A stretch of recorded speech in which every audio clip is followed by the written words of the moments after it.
Hello friends, welcome to Devansh diaries.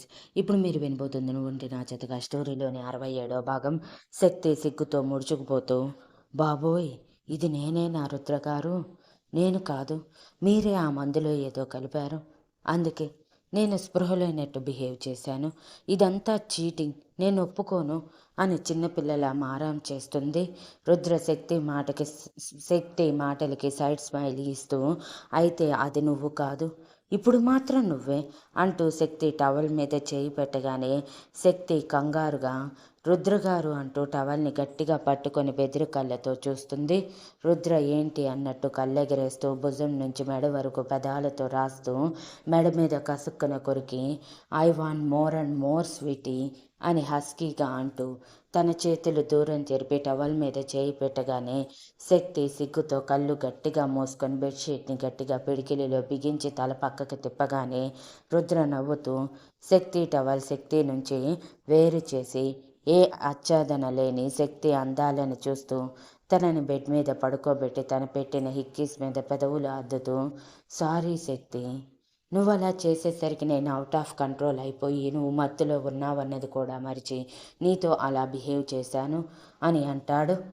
Rudra కళ్ళల్లో శక్తికి బాధ కనిపించి రుద్ర మొహాన్ని తన మొహం దగ్గరగా తెచ్చుకొని, మీరు నాకు సారీ చెప్పటమేంటి రుద్రగారు? ఇంకెప్పుడు ఇలా అనకండి. ఆయన నా మీద సర్వహక్కులు మీకుగాక ఎవరికి ఉంటాయి? మీరు ఎప్పుడు ఎలా ఏం చేసినా నేను ఎప్పుడూ అడ్డు చెప్పను.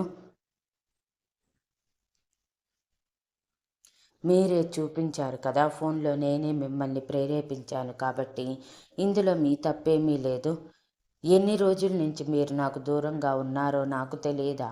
ఇప్పుడు కూడా దూరంగా ఉండాలని అనుకున్నారు, కానీ నేను మిమ్మల్ని దూరం జరగనివ్వకుండా చేశాను.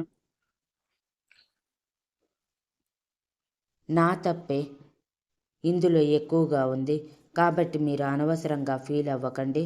ఆయన ఎంతో ఇష్టంగా గుర్తుంచుకోవాల్సిన మన కలయికని మీరు ఇలా బాధగా ఫీల్ అవ్వటం నాకు నచ్చలేదు అని బొంగమూతి పెట్టి అంటుంది.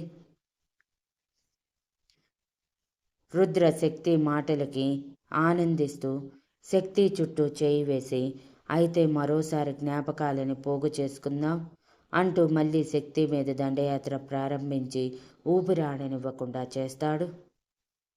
ఇంతలో మళ్ళీ డోర్ సౌండ్ వినిపించి శక్తి వైపు చూసేసరికి శక్తి ముసిముసిగా నవ్వుతూ, టైం బాగోలేదు రుద్రగారు, వెళ్ళండి వెళ్ళండి, వెళ్ళి ఫ్రెష్ అవ్వండి. ఎవరో నేను చూస్తాను. ఇంతకీ మనం వెళ్ళటానికి ఇంకా ఎంత టైం పడుతుంది అని అడుగుతుంది.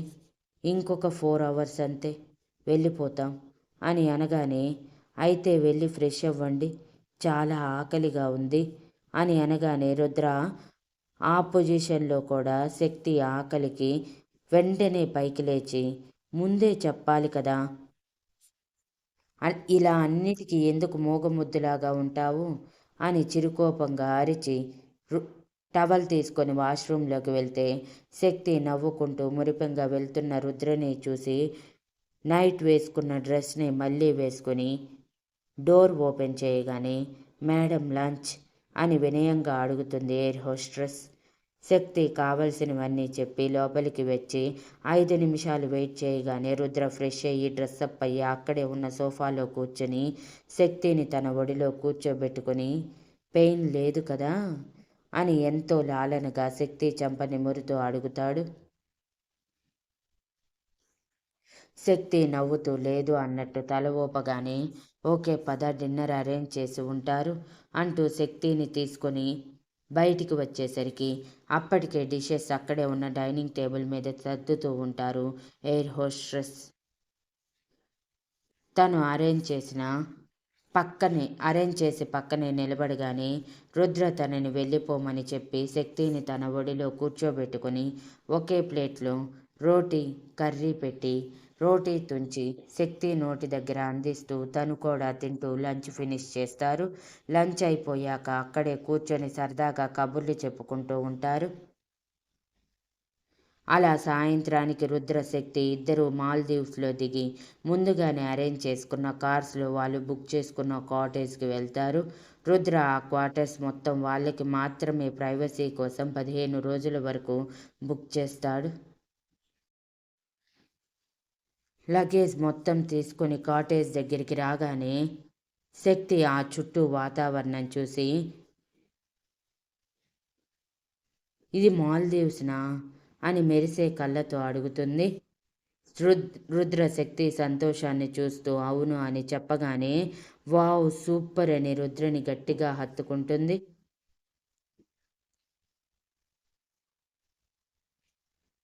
రుద్ర నవ్వుతూ తన నుదిటి మీద ముద్దు పెట్టి పద అంటూ శక్తి చేతిని పట్టుకుని తన చేతితో లాక్ చేసి కాటేజ్ దగ్గరికి నడుస్తారు. వాళ్ళ వెనకే లగేజ్ తీసుకొని వస్తారు. కాటేజ్కి సంబంధించిన ఎంప్లాయీస్లో ఒకరు శక్తిని తీసుకొని కాటేజ్ దగ్గరికి వచ్చేసరికి ఎంప్లాయీ లగేజ్ లోపల పెట్టి రుద్ర ఇచ్చిన టిప్ తీసుకొని ఎంజాయ్ సార్ అండ్ మేడం అని చెప్పి వెళ్ళిపోతాడు.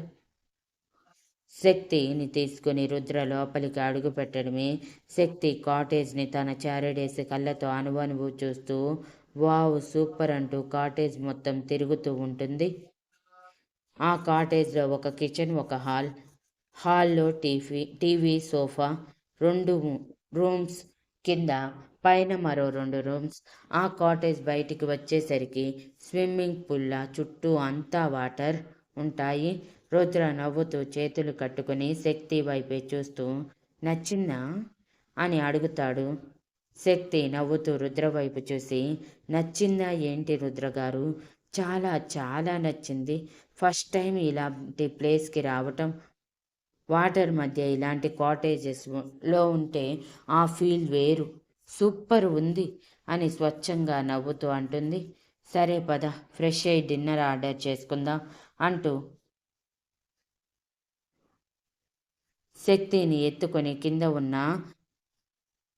ఒక రూమ్లోకి తీసుకువెళ్తే రుద్ర ముందు నేను ఫ్రెష్ అవుతాను, తర్వాత మీరు వెళ్దురు, లేకపోతే మరో రూమ్లో మీరు ఫ్రెష్ అవ్వండి అని అంటుంది. ఫ్లైట్లో మిస్ అయ్యాను, ఇక్కడ మాత్రం మిస్ కాను, వచ్చిందే ఎంజాయ్ చేయటానికి, అటువంటిది నువ్వు నేను విడివిడిగా ఉందామంటే కుదరదు అనుకుంటున్నావా, ఒప్పుకుంటాను అనుకుంటున్నావా? కుదరదు కదా స్వీటీ అని కొంటెగా అంటూ నవ్వుతూనే తనని వాష్రూమ్లోకి తీసుకువెళ్ళి షవర్ ఆన్ చేస్తాడు. మనం మళ్ళీ అదే రోజు మార్నింగ్కి వచ్చేద్దాం. రుద్ర శక్తి హ్యాపీగా హనీమూన్కి వెళ్ళారని తెలిసిన మిగిలిన ఫ్యామిలీ మెంబర్స్లో విక్రమ్ గారు, మహిమ గారు వాళ్ళకి ఎందుకు చెప్పలేదని అడగగా అవసరం లేదని చెప్పాడని చెప్పి కోపంగా అంటారు ఆనంద్ గారు. ఆ ఆన్సర్కి విక్రమ్ గారి మొహం మాడిపోతే మహిమ గారు కోపంగా బయటికి వెళ్ళిపోతారు. మీనాక్షి గారు, శివరాం గారు కనీసం ఒక్క మాటైనా చెప్పకుండా హనీమూన్కి వెళ్ళారని, తమ కూతురి జీవితాన్ని అలా చేసి ఇద్దరు హ్యాపీగా ఎంజాయ్ చేస్తున్నారని మనసులోనే తిట్టుకుంటారు. మాధవి భర్త గారు అసలేమీ పట్టించుకోరు. మిత్ర కూడా తన పాటికి తను ఉంటుంది. సమన్వి, మహి మాత్రం చాలా సంతోషిస్తారు. అలా సమన్వి కాలేజ్కి వెళ్ళాక వేణుకి ఫోన్ చేస్తుంది. కానీ వేణు వర్క్లో బిజీగా ఉండి ఫోన్ లిఫ్ట్ చేయడు. ఎలాగైనా సరే ఆ రోజే వేణుతో మాట్లాడాలని, రాత్రి వేణు మాట్లాడిన మాటలకి క్లారిటీ తెచ్చుకోవాలని ఫిక్స్ అయిన సమన్వి సాయంత్రం కాలేజ్ వదిలేశాక తన స్కూటీలో డైరెక్ట్గా వేణు ఫ్లాట్కి వెళ్తుంది. అప్పటికీ కూడా వేణు రాకుండా ఆఫీస్లోనే రుద్ర వర్క్ కూడా తనే చూసుకుంటూ ఉండటం వలన ఫ్లాట్ లాక్ చేసి ఉంటుంది. సమన్వి అది చూసి తన దగ్గర ఉన్న స్పేర్ కీతో లాక్ ఓపెన్ చేసి లోపలికి వెళ్ళి చూసింది.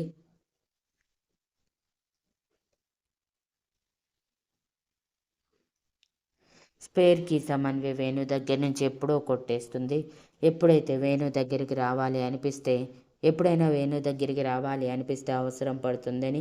వేణుది డబుల్ బెడ్రూమ్ ఫ్లాట్. ఒక హాల్, ఒక బాల్కనీ, ఒక కిచెన్, మొత్తం నీట్గా బ్యాచిలర్ కొంపలా కాకుండా ఫ్యామిలీ ఉండేలా నీట్గా సర్ది ఉంచాడు వేణు. వేణుకి ఫ్లాట్ నీట్గా లేకపోతే నచ్చదు. అందుకే తన ఫ్లాట్ని తనే క్లీన్ చేసుకుంటూ ఎప్పుడు నీట్గా పెట్టుకుంటాడు.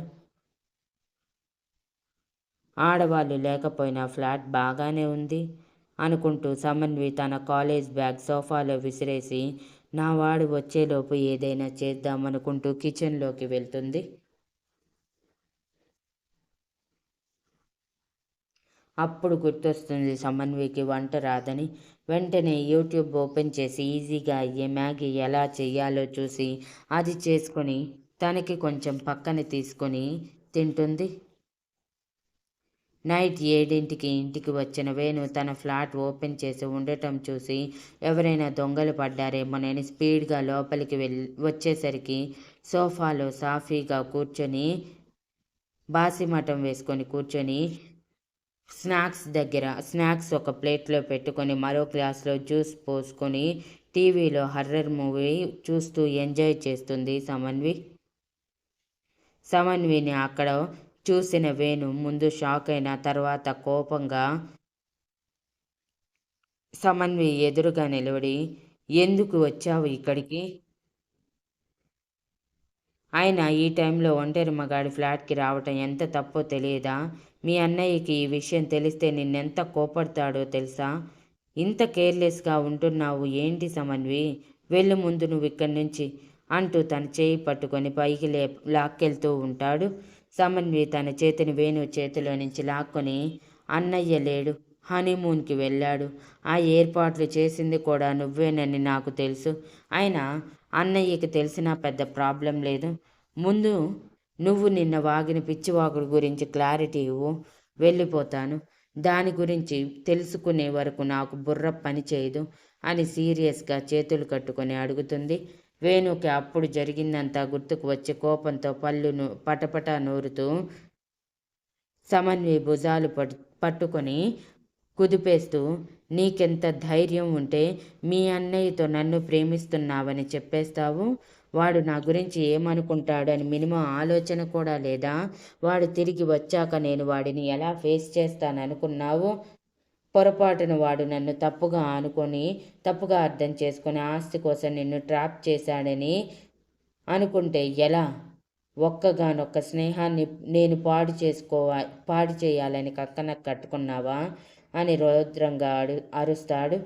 వేణు ఎప్పుడు అంత కోపంగా చూడని సమన్వి కొంచెం భయపడి జంకి వెనక్క అడుగు వేస్తే వేణు చెప్పిన మ్యాటర్కి భయంతో కళ్ళు పెద్దవి చేసింది. భయపడటంతో పాటు ఆశ్చర్యంతో కళ్ళు పెద్దవి చేసింది. Thank you for listening and please like, share, comment and subscribe.